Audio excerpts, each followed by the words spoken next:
안녕하세요, 여러분. 오늘 이 자리에 와주셔서 감사합니다. 오늘은 상실에 대해 이야기해 보려 합니다. 상실, 즉, 잃는 것에 대한 이야기입니다. 쉽지 않은 주제입니다. 사람들은 대부분 상실로 인해 아물지 않은 상처를 가지고 살아갑니다. 그럼에도 오늘 이 이야기를 하는 것은 40대, 50대를 살아가는 우리에게 상실은 피할 수 없는 삶의 일부이기 때문입니다. 부모님을 보내드린 분이 계실 겁니다. 오랜 친구를 잃은 분도 계실 겁니다. 소중했던 관계가 끊어진 분, 오래 다니던 직장을 떠나온 분, 건강을 잃어가고 있는 분, 청춘이 지나갔다는 것을 어느 날 거울 앞에서 문득 실감한 분도 계실 겁니다. 상실의 크기는 다르지만 상실이 주는 감각은 비슷합니다. 텅 빈 느낌, 뭔가 손에 잡히지 않는 느낌, 그리고 이 공백을 어떻게 채워야 할지 모르는 막막함. 오늘은 그 감각 앞에서 동서양의 고전이 무슨 말을 하는지 천천히 함께 들어보겠습니다. 한 분의 이야기를 먼저 들려드리겠습니다. 40대 후반의 여성분이었는데 어머니를 갑작스럽게 떠나보내고 한동안 일상이 멈춰버렸다고 했습니다. 밥을 먹다가도 문득 멈추고 마트에서 어머니가 좋아하던 과자를 보면 그 자리에서 눈물이 났다고 했습니다. 가장 힘들었던 것은 전화를 하고 싶다는 충동이었습니다. 힘든 일이 있을 때마다 습관적으로 어머니 번호를 누르려다 멈추는 그 순간 그분은 이렇게 말했습니다. 죽음은 한 번인데 이별은 매일 하는 것 같다고. 또 다른 분의 이야기도 있습니다.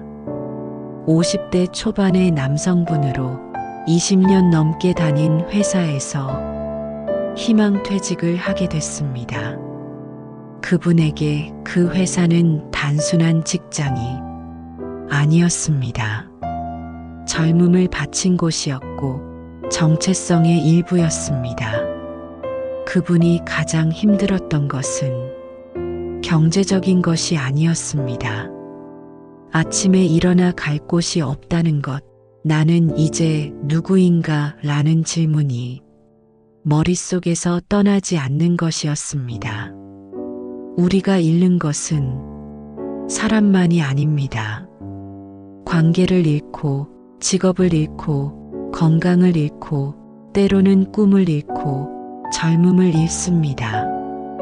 그리고 가장 아프게는 그것을 잃기 전까지 얼마나 소중했는지 미처 몰랐다는 사실까지 잃습니다. 그래서 상실은 이중으로 아픕니다. 잃은 것이 아프고 몰랐던 내가 아픕니다. 지금으로부터 약 2600년 전 인도에 한 왕자가 있었습니다. 그는 궁궐 밖을 나서다 처음으로 늙은 사람을 보고 아픈 사람을 보고 죽은 사람을 보았습니다. 그는 그 충격을 평생 안고 살았고 결국 출가해 깨달음을 얻었습니다. 그가 바로 석가모니 부처님입니다. 부처님이 평생 가르치신 것은 사실 하나의 질문에서 시작됩니다. 왜 인간은 고통받는가? 그리고 그 답으로 부처님은 이렇게 말씀하셨습니다. 재행무상, 모든 것은 덧없다. 변하지 않는 것은 없다. 이 말은 처음 들으면 위로가 되지 않습니다. 오히려 더 허무하게 느껴집니다. 다 변하고 다 사라진다면 무슨 의미가 있냐고. 하지만 부처님이 이 말을 하신 맥락을 좀 더 들여다볼 필요가 있습니다. 부처님은 허물을 가르치신 게 아닙니다. 우리가 고통받는 이유를 가르치신 겁니다. 우리는 변하지 않기를 원합니다. 좋은 것은 영원하기를 바라고, 사랑하는 사람은 곁에 있기를 바라고, 내가 소중히 여기는 것은 사라지지 않기를 바랍니다. 그런데 세상은 그렇지 않습니다. 모든 것은 변합니다. 그 사실과 우리의 바람 사이의 간격, 그것이 고통의 원인이라고 부처님은 말씀하십니다. 여기서 중요한 것이 있습니다. 부처님은 그러니 아무것도 바라지 말라고 하신 것이 아닙니다. 변한다는 사실을 받아들이면 고통이 줄어든다고 하신 겁니다. 받아들임과 포기는 다릅니다. 포기는 등을 돌리는 것이고, 받아들임은 그것을 보면서 함께 서 있는 것입니다. 부처님의 또 다른 말씀을 들어보겠습니다. 집착에서 슬픔이 생기고, 집착에서 두려움이 생긴다. 집착에서 벗어난 사람에게는 슬픔도 없고 두려움도 없다. 집착을 버리라는 말이 냉정하게 들릴 수 있습니다. 사랑하는 사람을 잃었는데 집착하지 말라고? 그게 어떻게 가능한가 싶을 수 있습니다. 하지만 부처님이 말씀하신 집착은 사랑 자체가 아닙니다. 그것이 영원하기를 강요하는 마음, 변하지 않아야 한다는 고집, 그것을 집착이라 하셨습니다. 사랑은 해도 됩니다. 소중히 여겨도 됩니다. 하지만 그것이 영원할 것이라는 기대를 내려놓을 때 우리는 비로소 지금 이 순간을 온전히 살 수 있게 됩니다. 이번에는 동양이 아닌 서양으로 눈을 돌려보겠습니다. 로마 황제이자 철학자였던 마르쿠스 아우렐리우스, 그는 황제의 자리에 있었지만 평생 전쟁터를 누볐고 자녀를 여럿 먼저 떠나보냈습니다. 제국의 황제도 상실 앞에서는 한 명의 인간이었습니다. 그는 전쟁터에서 혼자 일기를 썼는데 그것이 바로 명상록입니다. 그 안에 이런 구절이 있습니다. 잃어버린 것에 대해 슬퍼하지 말고 가졌던 것에 대해 감사하라. 자연은 내가 빌린 것을 돌려받은 것뿐이다. 빌린 것이라는 표현이 마음에 걸립니다. 우리는 소유했다고 생각합니다. 내 부모님, 내 친구, 내 건강, 내 젊음이라고. 하지만 아우렐리우스는 말합니다. 그것들은 처음부터 빌린 것이었다고. 우주로부터, 시간으로부터, 삶으로부터 잠시 빌린 것들. 그것이 돌아갔을 때 우리가 할 수 있는 것은 빌렸던 그 시간이 얼마나 귀했는지를 기억하는 것입니다. 또한 세네카는 이렇게 말했습니다. 우리가 사랑하는 사람들을 잃는 것이 아니다. 우리는 그들을 보내줄 뿐이다. 그들은 앞서 떠난 것이다. 잃는 것이 아니라 앞서 보내는 것. 이 말 한마디가 어떤 사람에게는 위로가 되고 어떤 사람에게는 더 먹먹하게 다가올 수도 있습니다. 그래도 괜찮습니다. 위로는 속도가 없습니다. 각자의 속도로 닿는 것이니까요. 공자도 상실을 피해가지 못했습니다. 그가 가장 아끼던 제자 아내가 젊은 나이에 세상을 떠났을 때 공자는 하늘이 나를 버렸다고 외쳤습니다. 논어에는 그 장면이 이렇게 기록됩니다. 아내가 죽었다. 공자께서 크게 슬퍼하셨다. 제자들이 말했다. 너무 슬퍼하십니다. 공자가 말씀하셨다. 내가 너무 슬퍼하는가?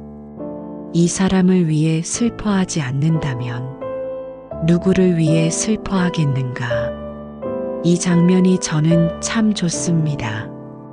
공자는 성인이지만 슬픔 앞에서는 그냥 사람이었습니다. 슬픔을 참지 않았습니다.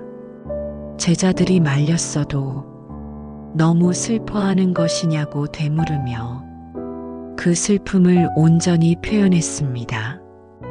우리는 종종 강해야 한다는 압박을 받습니다.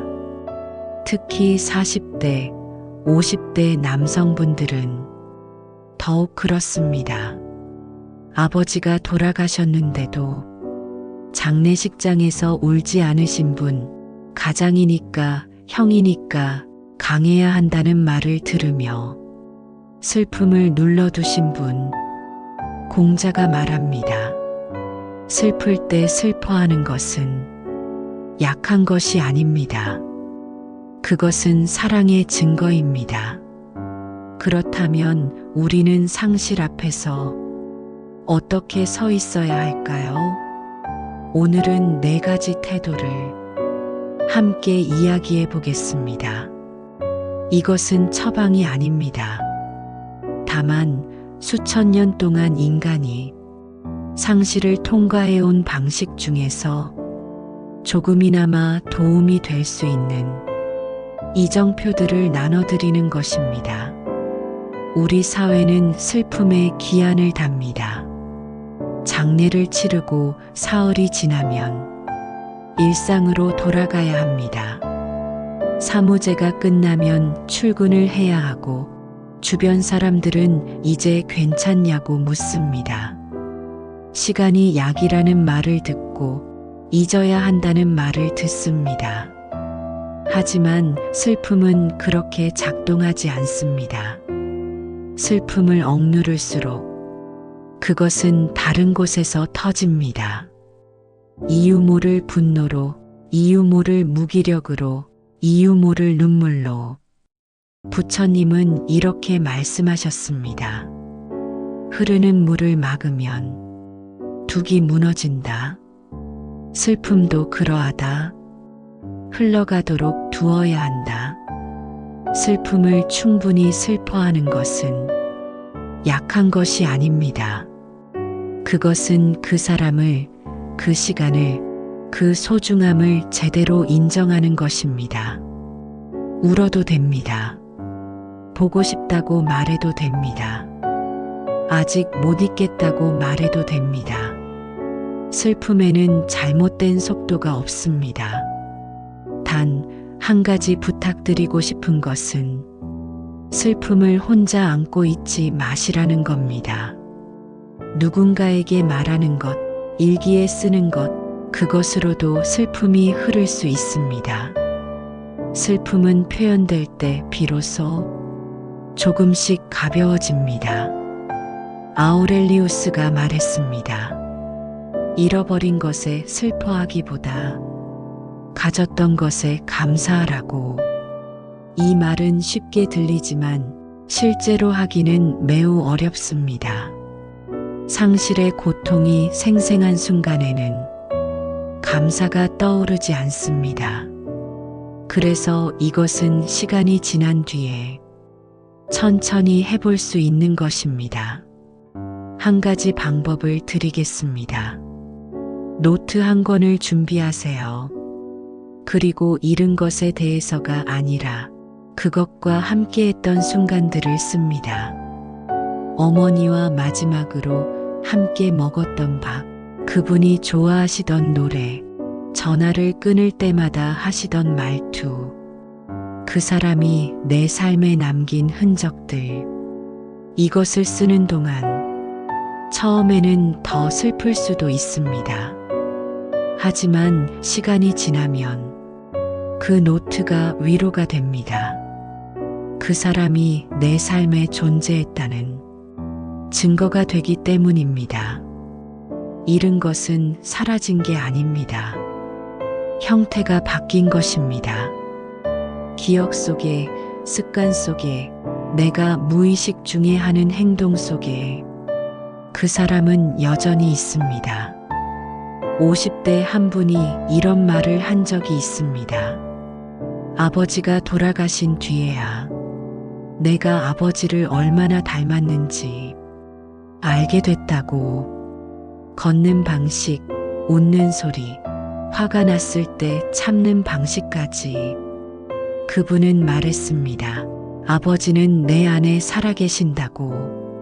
부처님의 재행무상은 단순한 허무주의가 아닙니다. 그것은 삶의 이치를 보는 눈입니다. 계절이 바뀌는 것을 슬퍼하지 않듯, 봄이 가고 여름이 오는 것을 이름이라 하지 않듯, 우리 삶에서 일어나는 변화도 그런 시각으로 볼 수 있다면 어떨까 하는 이야기입니다. 물론 사람을 잃는 것은 계절이 바뀌는 것과 같지 않습니다. 훨씬 더 아프고 훨씬 더 오래 갑니다. 하지만 변화를 거스를 수 없다는 것을 우리가 받아들이기 시작하면 저항하는 데 쓰던 에너지를 다른 곳에 쓸 수 있습니다. 지금 이 순간 내 곁에 있는 사람에게, 지금 이 순간 내가 할 수 있는 것에 상실을 경험한 많은 분들이 공통적으로 하시는 말씀이 있습니다. 그 뒤로는 일상의 작은 것들이 더 소중하게 느껴졌다고. 매일 먹는 밥이, 아침에 눈을 뜨는 것이, 가족과 나누는 평범한 대화가 상실이 가르쳐 준 것입니다. 영원한 것은 없기에 지금 이 순간이 소중한 것임을. 재행무상은 슬픔의 말이 아닙니다. 지금 이 순간을 살라는 말입니다. 상실은 우리를 바꿉니다. 원하지 않아도 바꿉니다. 부모님을 보내드린 뒤에 나는 그 전에 나와 같지 않습니다. 직장을 잃은 뒤에 나는 그 전에 나와 같지 않습니다. 많은 사람들이 이 변화를 두려워합니다. 달라진 자신이 낯설고 예전으로 돌아가고 싶은데 그럴 수 없다는 것을 알기 때문입니다. 하지만 공자는 이렇게 말합니다. 군자는 날마다 새로워진다. 나날이 새롭고 또 날마다 새롭다. 새로워진다는 것은 예전이 지워지는 것이 아닙니다. 예전을 안고서 한 걸음 더 나아가는 것입니다. 상실 이후의 당신은 이전보다 약해진 것이 아닙니다. 이전에는 몰랐던 것을 아는 다른 사람이 된 것입니다. 상실을 경험한 사람만이 가질 수 있는 깊이가 있습니다. 삶이 얼마나 소중한지, 관계가 얼마나 소중한지, 지금 이 순간이 얼마나 귀한지, 그것을 아는 사람은 다릅니다. 어떻게 다르냐고요? 덜 서두릅니다. 더 귀 기울입니다. 하찮은 것에 덜 흔들립니다. 그 사람 곁에 있으면 이상하게 마음이 놓입니다. 그것이 상실이 우리에게 남기는 선물입니다. 원하지 않은 선물이지만 그래도 선물입니다. 상실 이후의 삶을 두려워하지 마세요. 그 삶 안에 새로운 당신이 있습니다. 잃은 것이 만들어준 당신이 그 안에 있습니다. 실천으로 드리고 싶은 것이 있습니다. 지금 당장 떠오르는 사람이 있다면 아직 곁에 있는 그 사람에게 오늘 연락 한번 해보세요. 거창한 말은 필요 없습니다. 밥은 먹었냐는 한마디, 잘 지내냐는 한마디, 상실을 경험해 본 사람은 압니다.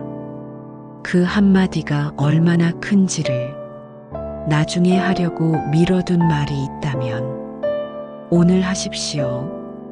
고맙다는 말, 미안하다는 말, 사랑한다는 말.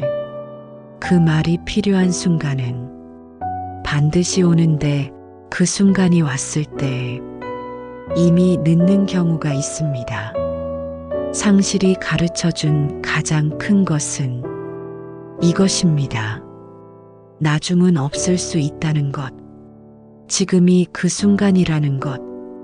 오늘 우리는 상실에 대해 이야기했습니다.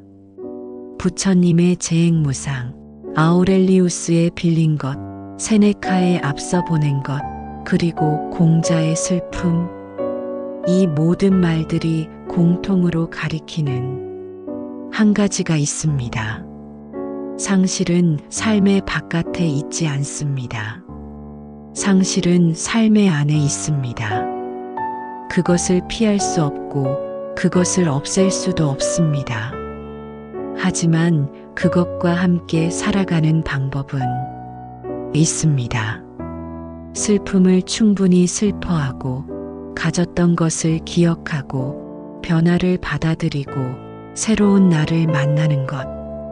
그것이 수천 년 동안 인간이 상실을 통과해온 방식입니다.